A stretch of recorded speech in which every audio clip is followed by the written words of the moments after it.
jour d'aujourd'hui, on veut nous supprimer un poste, ce qui fait qu'on aura encore moins de cours, moins de formations, sachant qu'on en a déjà très peu et qu'à peine 42% des formations théoriques sont assurées, étant donné qu'on n'a déjà pas assez de profs. Pas contents les étudiants de l'ISBA, l'Institut supérieur de la santé et des bioproduits d'Angers. Il y a quelques jours, ils ont en effet appris qu'un ingénieur agronome qui intervient régulièrement dans cet établissement ne pourra plus leur donner de cours à la prochaine rentrée. Les crédits qui servent à le payer depuis 3 ans ayant été affectés à la faculté de pharmacie qui se trouve juste à côté. On comprend tout à fait la volonté du département de pharmacie à se professionnaliser. Donc c'est même tout à fait souhaitable pour eux, c'est vraiment un bonus indispensable à leur formation. Mais nous, ce qu'on conteste, c'est le fait que ce soit au détriment de notre formation à nous. Ce midi, les élèves de l'ISBA avaient donc symboliquement organisé une vente de pâtisserie pour financer le poste de cet intervenant. Des intervenants auxquels la direction de l'ISBA tient tout particulièrement pour former des étudiants spécialistes notamment en qualité et en sécurité pour le secteur de la santé. La force de l'ISBA, c'est de juxtaposer des universitaires et des professionnels, puisque nous avons à la fois le savoir académique et le vécu et la réalité du terrain. Cet après-midi, la direction de l'ISBA a annoncé que tous les enseignements de l'établissement étaient suspendus à compter de demain matin pour protester contre cette situation. Le conseil d'administration de l'Université d'Angers devant quant à lui se prononcer sur ce dossier jeudi prochain. Ambiance studieuse à la faculté de Belleveille à Angers. Et pour cause, les examens c'est bientôt, le 18 juin prochain. Cette année, ils ont été repoussés en raison du mouvement d'opposition aux réformes de l'université. L'UFR de lettres a été particulièrement touché. Étudiants et enseignants-chercheurs se sont fortement mobilisés depuis le mois de janvier. Entre les grèves, les manifestations et les assemblées générales, les cours ont souvent été annulés. Aujourd'hui, fini la contestation, l'heure est aux révisions. Maintenant, il faut se rebooster et faire preuve de beaucoup d'énergie pour justement rattraper tout ce retard et se replonger dans cette ambiance de travail assidue. Ici, à l'université, on se débrouille comme on peut. Des cours de rattrapage sont proposés. Les étudiants ont également la possibilité de consulter en ligne les programmes.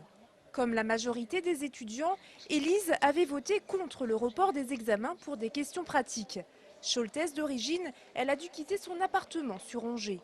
Je vais devoir me débrouiller tout le mois de juin, faire les allers-retours tous les jours ou me loger chez des gens sur Angers. Donc, non seulement ça a un coût supplémentaire, c'est de la fatigue, c'est du stress en plus, surtout pendant les partiels. Il faut partir plus tôt le matin, on rentre plus tard le soir, c'est du temps de révision en moins. Les examens se tiendront du 18 au 27 juin prochain. La session de rattrapage a également été reportée. Elle aura lieu au mois de septembre. 3 ans, c'est le temps qu'aura duré l'histoire entre Fabrice Domarcolino et Angers. Le Gabonais quitte le SCO pour rejoindre Laval, nouveau promu en Ligue 2. Auteur de 26 buts et grand artisan de la montée d'Angers en 2007, l'attaquant a vu son rendement diminuer à l'étage supérieur. Domarcolino signe en Mayenne pour 2 ans sans indemnité de transfert, le club angevin ayant libéré l'attaquant de sa dernière année de contrat. Pour le remplacer, le SCO pourrait faire signer son premier contrat pro au jeune attaquant du PSG, Gaëtan Charbonnier. Lui aussi s'en va. Christophe Henry, l'entraîneur de l'équipe de basket de Saint-Léonard, fait ses valises direction Saint-Brieuc. Le coach a donné son accord aux dirigeants bretons aujourd'hui. Il quitte donc le club angevin, dont l'avenir est toujours incertain. Sur le terrain, ses joueurs s'étaient offert le droit de jouer en National 1 l'an prochain. Mais Saint-Léonard n'a pour l'heure pas encore rassemblé les engagements financiers nécessaires pour monter. Le verdict définitif sera rendu le 11 juin par la fédération. Si l'avis est favorable, Saint-Léonard jouera bien en N1, mais sans Christophe Henry aux commandes de l'équipe. Samedi matin, c'était jour de fête à Béhuard. La plus petite commune du Maine-et-Loire inaugurait son nouveau centre-bourg après 1 an de travaux. Visite officielle de cette cité qui a récemment reçu le label Petite Cité de caractère, délivré par la région. Il y en a 5 dans le département, dont Savenières et Fontevraud. Une petite cité de caractère, c'est une petite commune, moins de 5000 habitants, avec un endroit où il y a un bâtiment classé, un monument historique, et puis une commune qui a envie que sa commune soit découverte par d'autres habitants, des touristes qui puissent passer, admirer le village qui est normalement remarquable. Remarquable à Béhuard, outre le fait d'être sur une île, son église, lieu de pèlerinage. Pour être classée, la commune a dû travailler pendant 2 ans sur la mise en valeur de l'ensemble du site.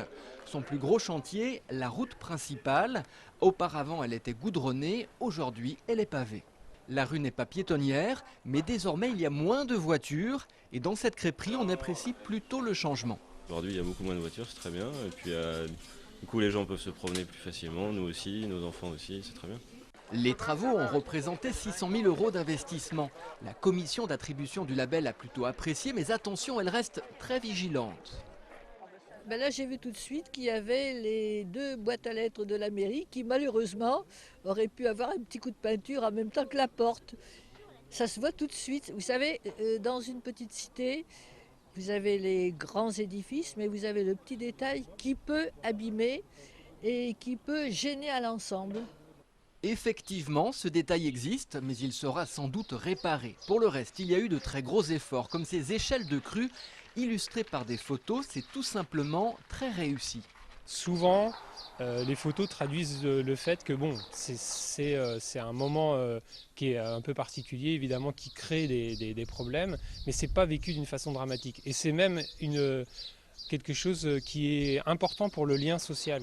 En attendant une prochaine crue, Béhuard est à découvrir. La commune espère que son titre de petite cité de caractère attirera beaucoup de touristes et de visiteurs. Un week-end se termine à peine que l'on pense au suivant. Dimanche 7 juin prochain aura lieu la fête nationale du vélo. Et pour l'occasion, Angers-Loire Métropole invite les Angevins à découvrir la dernière portion du circuit de la Loire à vélo de l'agglomération.